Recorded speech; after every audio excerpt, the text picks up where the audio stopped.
નમસ્કાર YouTube family મિત્રો, ભાઈઓ તથા બહેનો, સ્વાગત છે આપનું આપણી આ યુટ્યુબ ચેનલમાં। તો સૌથી પહેલાં બધાને જય શ્રી કૃષ્ણ, જય માતાજી, હર હર મહાદેવ। તો આજના વિડીયોમાં આપણે વાત કરવાના છીએ પેન્શનરો અને નિવૃત્ત કર્મચારીઓના પગાર અને પેન્શન વધારાના લઈને આવ્યા છે એક મોટા સમાચાર। તો વિગતવાર માહિતી માટે તમારે વિડીયો અંત સુધી જોવો પડશે।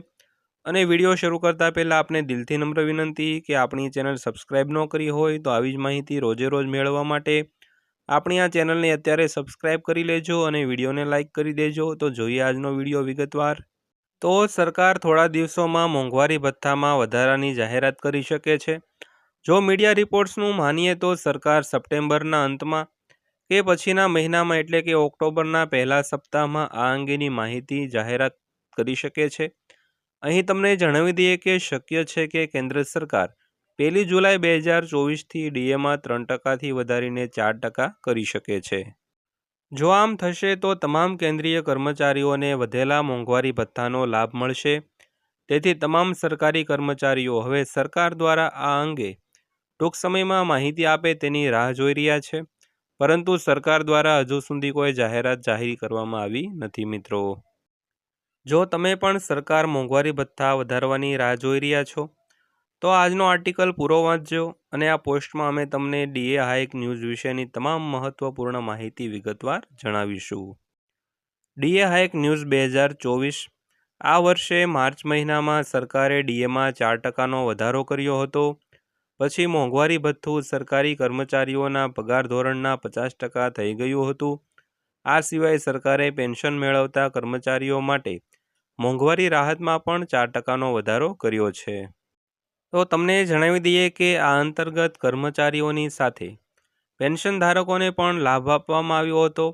અહીં તમને એ પણ જણાવી દઈએ કે ગત વર્ષે જાન્યુઆરી અને જુલાઈ મહિનામાં મોંઘવારી રાહત ભથ્થા અને મોંઘવારી ભથ્થામાં 2 વાર વધારો કરવામાં આવ્યો હતો। તેથી હવે જોવાનું એ રહે છે કે સરકાર મોંઘવારી ભથ્થા અંગે જાહેરાત ક્યારે કરશે। તો શું કર્મચારીઓને કોવિડ-19 મોંઘવારી ભથ્થું મળશે? તો કોરોના કારણે કેન્દ્રીય કર્મચારીઓને મોંઘવારી ભથ્થું આપવામાં ન હતું। આ અંગે થોડા દિવસ પહેલાં જ નાણાં રાજ્યમંત્રી પંકજ ચૌધરીએ સંસદમાં સ્પષ્ટતા કરી હતી કે ત્યારે મોંઘવારી ભથ્થું કેમ આપવામાં આવ્યું નથી। તો તમને જણાવી દઈએ કે સરકાર પર 18 મહિનાનું મોંઘવારી ભથ્થું અને મોંઘવારી રાહત ભથ્થું બાકી છે। આ અંગે પંકજ ચૌધરીએ કહ્યું કે સરકાર તે સમયે મોંઘવારી ભથ્થું મુક્ત કરવા અંગે કોઈ નિર્ણય લીધો નથી। તો તેમણે એમ પણ કહ્યું કે મોંઘવારી ભથ્થું આપવામાં આવે તેવી શક્યતા ઓછી છે, પરંતુ સરકાર હજુ સુધી આ અંગે વિચાર કરી રહી છે અને સરકારે હજુ સુધી 18 મહિના માટે ડીએ આપવાનો સ્પષ્ટ ઇનકાર પણ કર્યો નથી મિત્રો। તો 8મા પગાર પંચની રચના ક્યારે થશે તેની વાત કરીએ તો કેન્દ્રીય કર્મચારીઓના ઘણા યુનિયનોની માંગ છે કે 8મા પગાર પંચની રચના કરવામાં આવે, પરંતુ હાલમાં કેન્દ્ર સરકાર 8મા પગાર પંચને લઈને કોઈ નિર્ણય પર પહોંચી નથી। તો બીજી બાજુ નાણાં રાજ્યમંત્રી પંકજ ચૌધરીએ 30 જુલાઈ આ અંગે લેખિત જવાબ આપ્યો હતો। આ જવાબમાં તેમણે કહ્યું છે કે સરકારે 8મા પગાર પંચને લઈને 2 રજૂઆતો મળી છે, પરંતુ હાલ સરકાર પાસે આ અંગે કોઈ દરખાસ્ત નથી। અહીં તમને એ પણ જણાવી દઈએ કે એવો નિયમ છે કે તમામ સરકારી કર્મચારીઓનો પગાર દર 10 વર્ષે સંશોધિત કરવામાં આવે છે।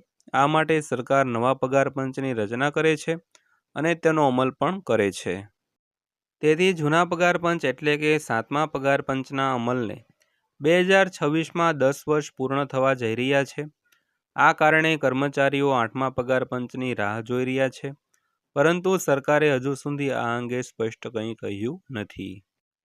તો આ રીતે સરકાર મોંઘવારી ભથ્થું નક્કી કરે છે તેની વાત કરીએ તો મોંઘવારી રાહત ભથ્થું અને મોંઘવારી ભથ્થું CPI-IWના છેલ્લા 12 મહિનાની સરેરાશને જોયા પછી જ સરકાર દ્વારા નક્કી કરવામાં આવે છે। તમને જણાવી દઈએ કે આ અંતર્ગત સરેરાશ ટકાવારીમાં વધારાના આધાર પર માનવામાં આવે છે।